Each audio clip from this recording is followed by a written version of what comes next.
Okay, let's meet the playwright, Sophocles. The ancient Greek dramatist Sophocles wrote 100 plays, but only 7 remain in existence. His most famous are the 3 dealing with Oedipus and his children: Oedipus Rex, otherwise known as Oedipus the King, Oedipus at Colonus, and Antigone. This trilogy was written over a span of 40 years. Born in Colonus, near Athens, Sophocles was one of the most respected Greek dramatists of his time. He was admired not only for his poetic and dramatic skills, but also for his good looks and musical talent.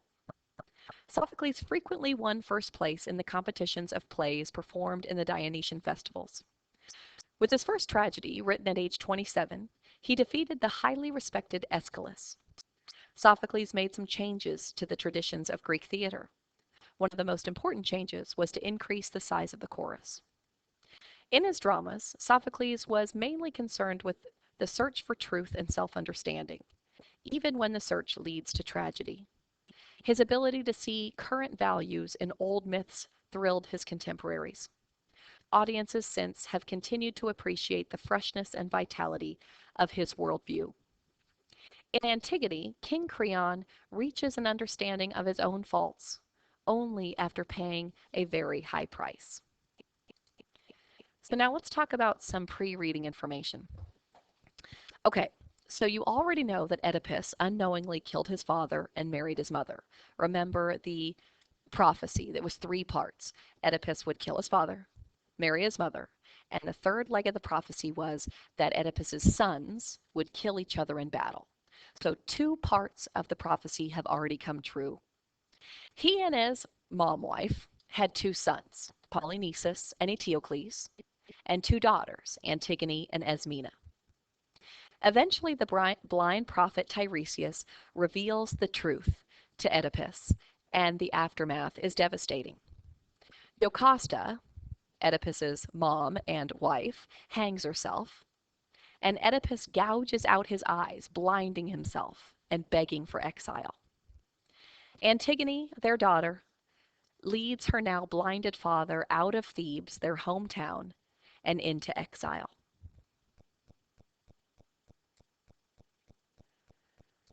With Oedipus gone, Polynices and Eteocles, the sons of Oedipus and Jocasta, become the heirs to the Theban throne. They decide to share power equally, each ruling in alternate years. So Polynices would rule Thebes for a year, then Eteocles would rule Thebes for a year. Seems like a great solution as long as everyone stays honest. But while Eteocles is in power, he refuses to relent when it's Polynices' turn to rule, and he banishes his brother from Thebes. So we have a falling out between the brothers. Eteocles gets a little too big for his britches. He doesn't want to give up power after his year is over, and so he sends his brother Polynices out of Thebes. Polynices, now banned from his hometown, goes to Argos, a nearby city. He marries the Argive king's daughter and gets the Argive king to drum up support in the form of his army to go to battle against Thebes and his greedy brother Eteocles. So now we have a war between 2 cities led by 2 brothers: Thebes versus Argos, Eteocles versus Polynices. This battle is known as the 7 against Thebes battle, and it was a legendary battle used as the basis for plays by Aeschylus, Euripides, and Sophocles. Here's how the battle plays out. 7 Argive leaders, Polynices included, were stationed at the 7 gates that led into Thebes. Okay, so picture like a round walled city of Thebes. And around that circle, that round wall surrounding the city, there were 7 gates. So the Argive squad, led by Polynices, come to town, and each one of the 7 generals line up at one of the gates into Thebes. In response, Eteocles, within the walled city of Thebes, sends 6 of his generals, himself included, to man each of his city's 7 gates. So we have 7 Argive generals lined up against 7 Theban generals. Polynices and Eteocles go to battle with one another, and they kill each other, thus fulfilling the third and final part of the prophecy. Remember the three parts. Oedipus would kill his father. Check. That happened. Oedipus would marry his mother. Yep, that happened too. And now, as a result of the battle, Oedipus's sons have killed each other in this battle. So all three parts of the prophecy have come true. Now, both Jocasta and Oedipus's sons are dead. So Creon, Jocasta's brother and the boy's uncle, is the next male heir to the throne, and he becomes the king of Thebes. Enraged that Polynices, his now dead nephew, acted as a traitor against Thebes, Creon orders that Eteocles, his other dead nephew, be given a soldier's funeral of honor, while Polynices be left to rot. You see, Polynices was a traitor in Creon's eyes. He brought the Argive army against Thebes. So Creon is saying that nephew of his, Polynices, is a traitor and should be left to rot. However, Eteocles, his nephew who fought on behalf of Thebes, their hometown, he is a hero, and he should be buried as a hero. Creon thus orders that no one, under any circumstance, is to bury Polynices. He is seen as a traitor, and he is not to have an honorable soldier's funeral. A side note here that's very important. Ancient Greeks believed that if a body was left unburied, its soul would never achieve eternal rest. This is really important.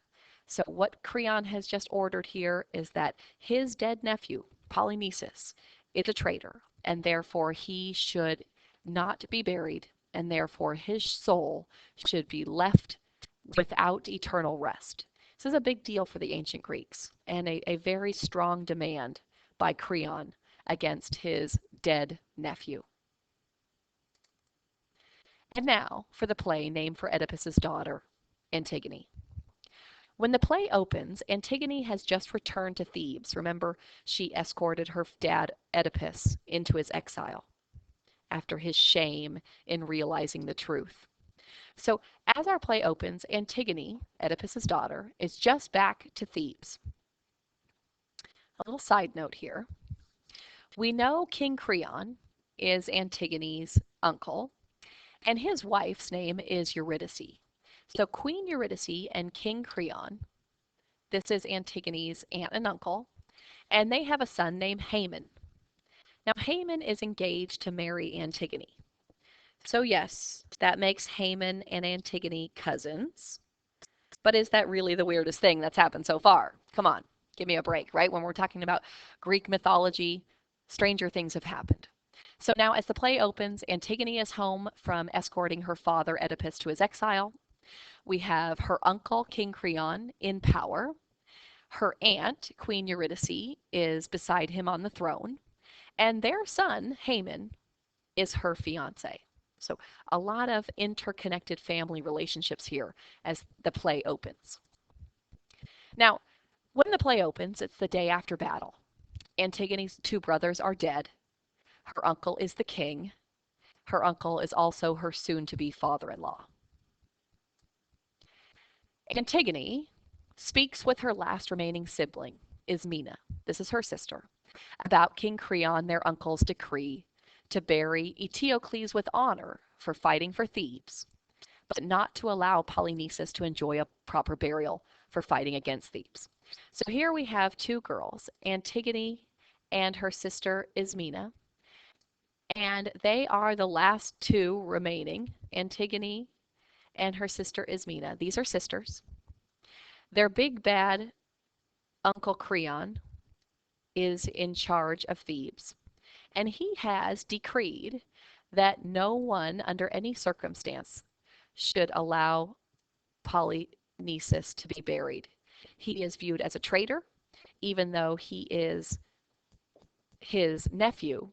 Creon has ordered that Polynices is a traitor and should be treated as such, but Eteocles is a hero. He fought with honor. So the two girls are finding themselves in a very difficult situation up against their uncle and his decision of how to deal with the death of their two brothers. So the sisters have a very difficult decision to make. Remain in agreement with their king, who is also their uncle, and the law, or do what's right for their dead brother, their beliefs and their faith. So they are facing a very difficult dilemma. Remain in agreement with the law, or do what you feel is right.